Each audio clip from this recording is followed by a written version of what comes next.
성냥 사세요. 오늘은 성냥팔이 소녀의 진실을 파헤쳐 볼 겁니다.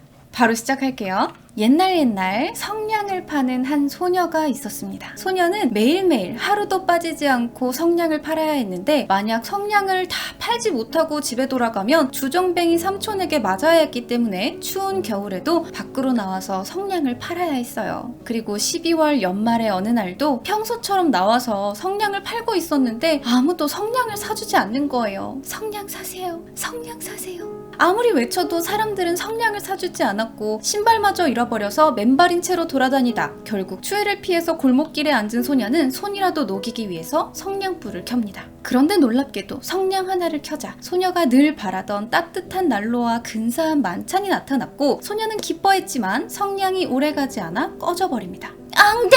소녀는 곧바로 두 번째 성냥을 붙였고 그러자 이번에는 크리스마스 트리가 나타났으나 이마저도 곧 꺼져버립니다. 그리고 하늘에서 별똥별이 하나 떨어지는데 소녀는 그 별을 보고 중얼거립니다. 우리 할머니가 유성이 떨어진다는 건 누군가 하늘나라로 간다는 뜻이라던데 누가 죽은 걸까? 그렇게 별똥별을 바라보고 있던 소녀는 추위를 견디지 못해 세 번째 성냥을 켰고 그러자 생전에 소녀를 아껴주던 할머니와 가족들이 보입니다. 난로와 크리스마스 트리처럼 가족들마저 금방 사라져버릴까봐 두려웠던 소녀는 필사적으로 남아있던 모든 성냥을 다 꺼내 불을 붙였지만 마지막 성냥마저 오래가지 않아 금방 꺼져버렸고 그러자 소녀는 할머니의 환영을 향해서 소리칩니다. 할머니, 저 혼자 두고 가지 마세요. 저도 데려가요. 그러자 할머니가 따뜻하게 웃으면서 안아주었고 소녀는 천국으로 가서 돌아가신 할머니와 아버지, 어머니와 만나게 되었습니다. 이제 소녀는 더 이상 춥지도 배고프지도 않게 되었고 다음날 아침 사람들은 온 몸에 눈이 쌓인 채 얼어 죽은 소녀를 발견했고 소녀의 주변에 성냥이 다 탄 채로 흩어져 있는 걸 보고 성냥을 사지 않은 것을 후회했지만 이미 늦은 뒤였는데 사람들은 왜 소녀가 죽어가면서도 미소를 지었는지 알 수 없었다고 합니다. 이 이야기는 한스 크리스티안 안데르센이 지은 단편 동화입니다.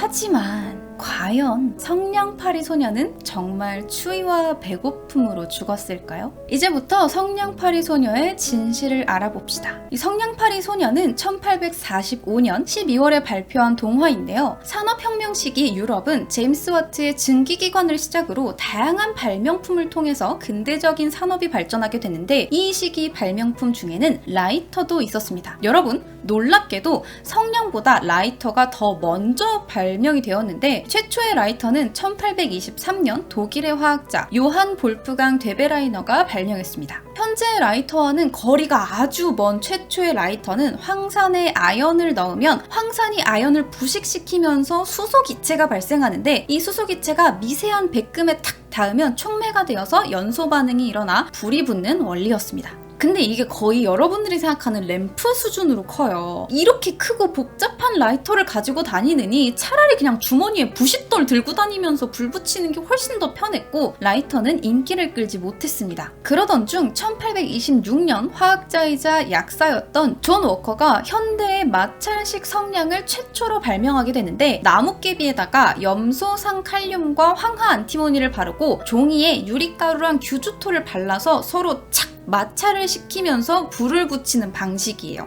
우리가 생각하는 그런 마찰식 현대 성냥이에요. 존 워커는 이 성냥에 루시퍼라는 이름을 붙이고 성냥을 팔았지만 불꽃이 너무 커서 위험했기 때문에 상용화되지 못했습니다. 이름도 참 잘못 지었죠. 그리고 5년 뒤 프랑스의 화학자 샤를 소리아가 1831년 새로운 마찰 성냥을 발명합니다. 백린이라는 물질로 성냥을 만들었는데 그 서부 영화 보면은 벽 같은데 이렇게 착 하고 붙이면 불 확 이렇게 타는 거 있잖아. 아무데나 착착 그으면 그냥 불이 바로바로 붙는 그 성냥들, 그게 바로 백린 성냥이에요. 손가락으로 살짝만 비벼도 바로 불이 붙을 정도라서 불 붙이기도 쉬웠고 화력 하나는 아주 확실했지만 단점은 공기 중에 산소와도 반응해서 저절로 거의 불이 붙는 수준이었기 때문에 공기 접촉을 차단하는 튼튼한 금속통에 담아서 보관해야 했습니다. 하지만 언제 어디서든 쉽게 불을 붙일 수 있다는 장점에 비해서 아주 소박한 단점이었기 때문에 백린 성냥의 소문은 빠르게 퍼져 전 세계 사람들이 찾기 시작합니다.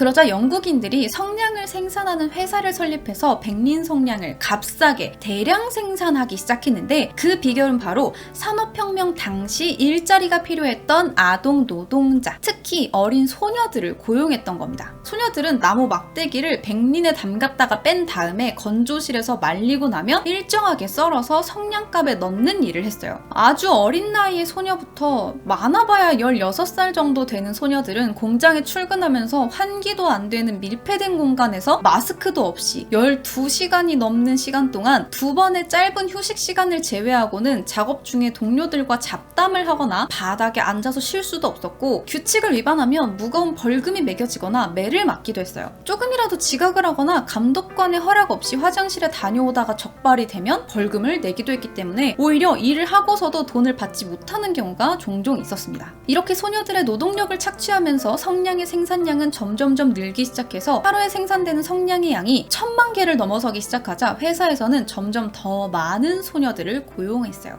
당시 성냥 공장에서 일하던 소녀들은 1000명이 넘었고, 안데르슨의 동화 성냥팔이 소녀의 영어 제목인 더 리틀 매치걸에서 매치걸이 성냥팔이로 번역이 됐지만 사실 이들은 성냥팔이가 아니라 성냥을 만들던 소녀들을 의미합니다. 덕분에 백린 성냥의 산업은 번창했고 백린 성냥의 제조 비용이 낮아지며 전 세계 사람들은 성냥을 아주 싼 값에 구입할 수 있었습니다. 그런데 어느 날 갑자기 이 성냥을 만들던 소녀들에게 알 수 없는 질병이 생기기 시작했어요. 이 질병을 발견한 사람은 오스트리아 빈에서 의사로 일을 하던 로린저라는 사람이에요. 1838년 그는 이상한 환자를 한 명 만나게 되는데, 성냥 공장에서 5년 동안 성냥 제조 일을 하던 여성으로 잇몸이 붓고 치통이 생겨서 너무 아프니까 이제 밥을 먹을 수가 없어진 거예요. 시간이 지나니까 점점점 턱이 비정상적으로 커진 거예요. 그래서 얘가 너무 아파서 로린저라는 의사를 찾아오게 된 거죠. 그런데 이상한 점은 그 환자를 시작으로 똑같은 증상을 앓는 환자들이 하나둘 병원을 찾아오기 시작했다는 겁니다. 이들의 공통점은 모두 성냥 공장에서 일을 하고 있었다는 건데, 이를 수상하게 여긴 로린저는 연구 끝에 이 질병을 인턱 혹은 인악이라고 이름을 붙이고 그 원인을 성냥개비에 사용되는 백린을 지목했습니다. 그는 1839년 인턱 환자들을 의학계에 보고했고 1844년에는 22건의 인턱 증상을 보고합니다. 이 인턱 증상을 가진 사람들은 처음에는 가볍게 그냥 치통처럼 치아나 턱의 고통을 느끼면서 잇몸에 붓기를 겪기 시작하는데 3개월 정도가 지나면 이 고통이 점점점 커져요. 그리고 뼈가 점점 약해져서 뼈에서 죽어서 부서지는 부분이 생기는 거예요. 이 부분을 시퀘스트라라고 부르는데, 이 시퀘스트라라는 게 여러분 사골국 오래 끓이면 뼈가 어떻게 돼요? 구멍이 숭숭숭숭 뚫리죠. 그렇게 죽은 뼈가 분리되기 시작하는 거예요. 살아있는 내 몸에 있는 뼈랑 죽은 뼈가 이렇게 분리돼요. 그리고 구멍이 숭숭 나면 어떻게 돼? 잘 부서지죠. 그래서 6개월이 지나면 이가 빠지고 턱이 괴사해서 뭉개지고 살이 골마서 고름이 입속과 턱 군데군데에서 줄줄 흘러나옵니다. 어느 정도로 턱이랑 치아가 약해지냐면, 좀 딱딱한 걸 씹으면 뭔가를 먹다가 이 턱뼈랑 치아가 부서지는 거예요. 그 정도입니다. 단순히 치통의 치료를 위해서 치아를 그냥 뽑다 보면 이 턱이 괴사하는 과정에서 치아가 박혀있던 턱뼈 조각까지 같이 빠지는 거예요. 그런데 이렇게 뽑힌 턱뼈 조각은 어둠 속에서 초록색으로 빛이 났는데, 이 백린이라는 게 빛을 쬐면 노랗게 변하기 때문에 황린이라고도 불렀는데, 어두운 곳에 두면 녹색을 띄었기 때문에 이 노동자들의 잇몸과 뼈에서 초록색으로 빛이 났다라는 건 백린에 노출되어서 이 질병이 생겼다라는 사실을 알 수 있었던 겁니다. 그러니까 이 인턱 환자들은 성냥개비를 만들면서 맨손으로 백린에 노출되고, 증기를 통해서 호흡기로 노출되고, 심지어 공장에서 식사까지 전부 다 해결하니까 오염된 식사와 물에까지 노출된 겁니다. 이렇게 인의 독성에 장시간 노출되면서 화학 중독을 겪게 되며 초기에는 간 손상이 일어나요. 근데 만성적으로 이렇게 노출이 될 경우 세포 손상이 일어나서 인산괴사가 되는 겁니다. 당시에는 외과 수술의 수준도 굉장히 낮았기 때문에 이렇게 턱뼈가 괴사하기 시작하면 어떻게 하냐면 턱뼈를 잘라요.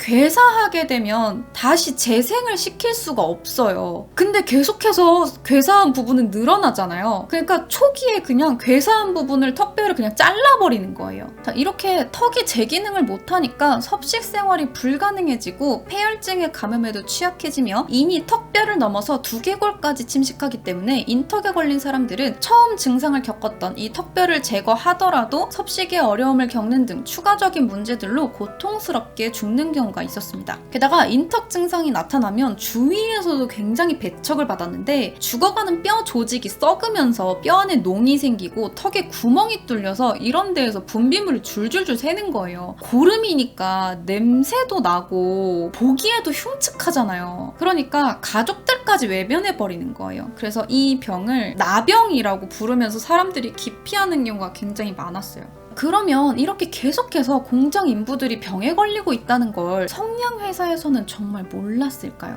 영국의 성냥회사 경영진들은 백린이 독성을 갖고 있다는 사실을 이미 알고 있었습니다. 하지만 백린의 독성으로 성냥 제조하는 소녀들이 병에 걸렸다라는 사실을 인정해버리면 피해 보상을 해주거나 백린의 생산 공정을 바꿔야 되는데 그러면 성냥의 제조 비용이 늘어나기 때문에 당연히 시장 경쟁력에서 떨어지게 되겠죠. 제조 비용이 올라가면 성냥값도 올라갈 테니까 그렇게 되면 회사 수익에도 영향을 미치게 되는 거죠. 거기까지 생각한 성냥 회사들은 성냥의 독성 물질의 문제를 그냥 숨기기로 합니다.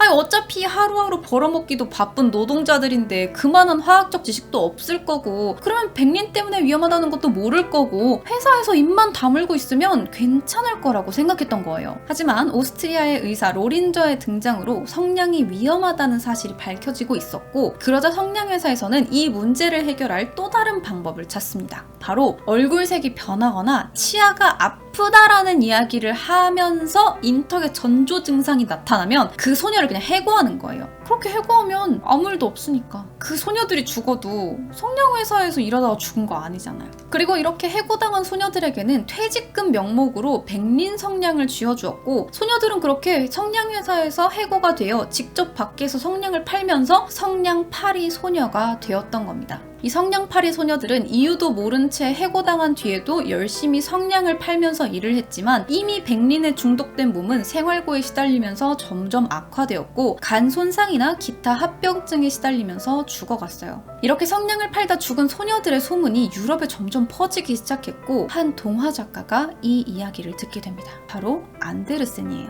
안데르센은 성냥팔이 소녀들의 비극적인 현실을 알리기 위해서 새로운 동화를 구상하기 시작합니다. 가난에 고통받는 소녀들이 성냥에 관련된 일을 하고 성냥에서 희망을 얻었으나 결국 그 성냥으로 인해서 소녀는 영문도 모른 채 죽음을 맞이한다 라는 현실을 담은 동화예요. 그렇게 안데르센은 1845년 12월 성냥팔이 소녀를 출간했고 유럽 사람들은 충격에 빠집니다. 굉장히 처절한 동화죠, 알고 보면. 자, 이렇게 덴마크에서 안데르센이 동화를 통해 사회를 고발하고 있을 때 1844년 스웨덴의 한 화학자는 안전한 성냥을 만들기 위해서 고민하고 있었어요. 구스타프 에릭 파슈는 불안정한 구조 때문에 높은 반응성으로 불이 잘 붙는 백린 대신 안정적인 정린을 이용해서 성냥 자체에서 불이 나는 게 아니라 성냥과 타격 면이 마찰을 하면서 산소와 접촉해서 불이 붙을 수 있는 안전 성냥을 개발한 거예요. 하지만 정린 성냥에도 문제는 있었습니다. 바로 정린을 만드는 방법이었는데 정린은 백린을 자외선, 즉 햇빛에 오랜 시간 노출시켜야 만들 수 있었기 때문에 많은 시간과 돈을 필요로 했고 심지어 햇빛이 비치지 않는 날이나 비 오는 날, 햇빛이 약해지는 날, 해가 짧은 날 등 변수가 너무나 많았기 때문에 상업성이 너무 부족했어요. 그러다 보니까 당연히 정린 성냥은 백린 성냥에 비해서 훨씬 비쌌습니다. 하지만 과학자들은 포기하지 않았고 이번에는 오스트리아의 화학자 안톤 슈레터 폰 크리스텔리가 1845년 정린을 만드는 새로운 방법을 찾아냅니다. 바로 백린 증기를 진공 상태에서 약 300도 정도의 온도로 가열하면 정린으로 변한다라는 거였고 그렇다면 이젠 햇빛이 아닌 석탄만 있으면 얼마든지 정린을 만들어낼 수 있다는 이야기예요. 사람들은 이렇게 가열해서 만들어진 정린을 슈레터의 인이라고 부르기 시작했습니다. 이 슈레터의 가열법은 정린 생산에 혁신을 가져왔고 정린 성냥의 제조 비용을 확 낮추는 결과를 가져옵니다. 자, 그러면 이제 유럽의 다양한 화학자들이 방법은 찾았어요. 그러면 이제 직접 성냥을 대량 생산할 공장이 필요하죠. 여기에는 스웨덴의 한 기업가이자 발명가인 요한 에드바루 룬드스트렘이 뛰어들었습니다. 룬드스트렘은 동생과 함께 자신들의 고향에 큰 땅을 사서 성냥 공장을 짓고 사업을 시작했어요. 그렇게 1853년부터 열심히 안전성냥 시제품을 만들면서 상용화를 고민하던 그들은 1855년 프랑스가 처음으로 개최한 만국박람회에 자신들의 안전성냥을 내놨고, 이 만국박람회의 주최자들은 안전성냥의 개발 비화를 듣고 성냥팔이 소녀들의 인중독을 막는다는 공로를 인정해서 스웨덴 성냥회사에 상을 수여합니다.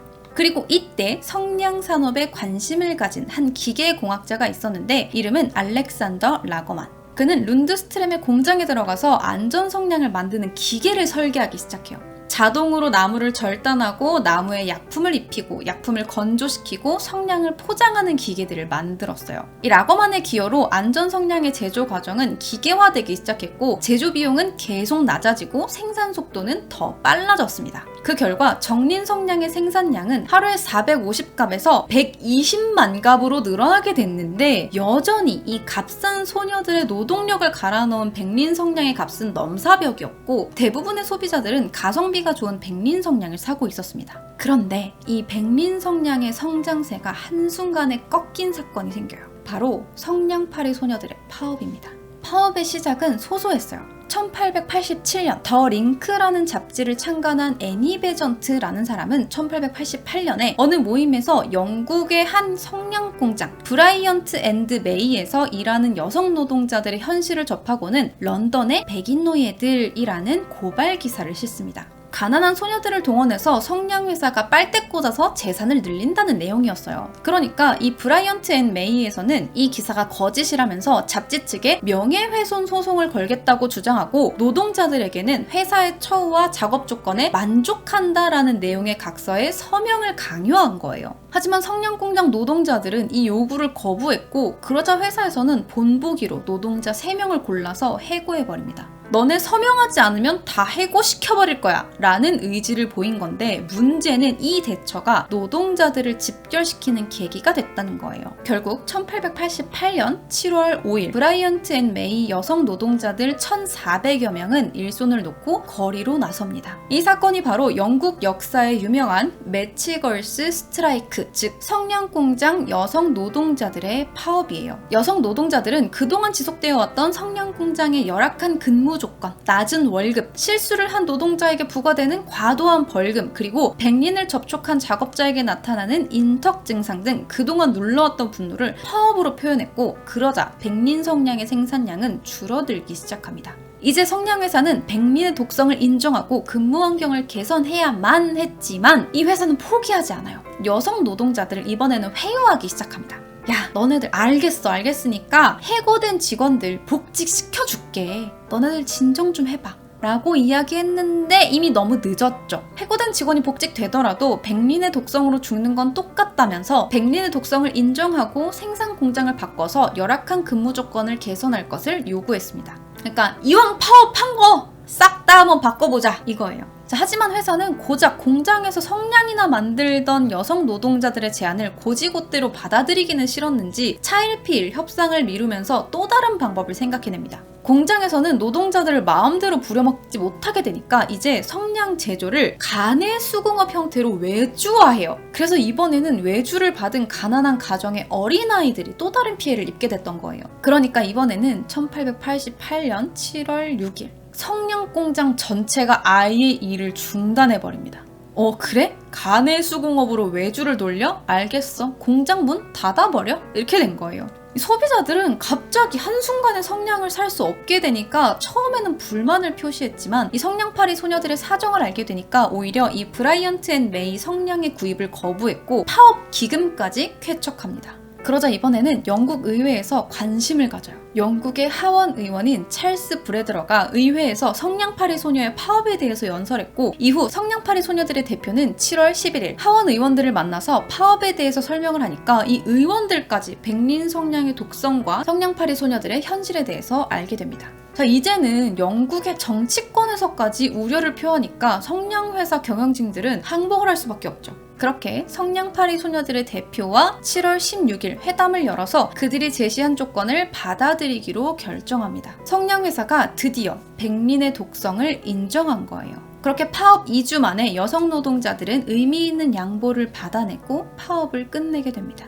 이 성냥공장 노동자들의 파업은 여성을 위해서 여성이 행한 업계 최초의 사회운동이자 직업병을 인지하고 파업한 노동자들이라는 거예요. 그렇게 백린에 대한 인식 개선이 이루어지면서 백린 성냥은 점점 사라지게 되었고 백린의 독성으로 죽는 성냥팔이 소녀들도 사라지게 됩니다.